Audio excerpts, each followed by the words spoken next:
तर शिंदे गटानं स्वतःचा पक्ष आणि चिन्हावर निवडणूक लढवण्याची हिम्मत दाखवायची होती. संजय राऊतांनी हे विधान केलंय. हेलिकॉप्टरमधून कसे पैसे आणले जात होते ते सर्वांनी पाहिलं असंही राऊतांनी म्हटलंय. तर राऊत आमच्यावर बिनबुडाचे आरोप करतायत. राऊत आमच्या जीवावर निवडून आले. त्यांनी एखादी निवडणूक ही जनतेतून लढवून दाखवावी असं आव्हान संदीपान भुमरेंनी दिलंय. हिम्मत होती तर तुम्ही स्वतःचा पक्ष स्थापन करून स्वतःच्या चिन्हावर निवडणुका लढायला हव्या होत्या. हेलिकॉप्टरमधून कसे पैसे उतरत होते आपण पाहिलंय. मिंधे मुख्यमंत्री अनेक मतदारसंघात 4-4 दिवस जाऊन हॉटेलच्या रूममध्ये बसून कसे पैसे वाटत होते हे आपण पाहिलंय.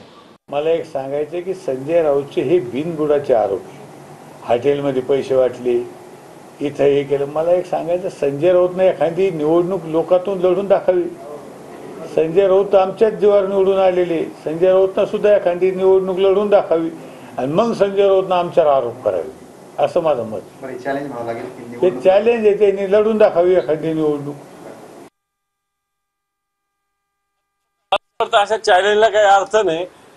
संजय राऊत सकाळी बोलले की अख्खा महाराष्ट्र कामाला लागतो आणि विशेषतः गद्दार लोक कामाला लागतात. याच्यातच संजय राऊत साहेबांची ताकद आहे.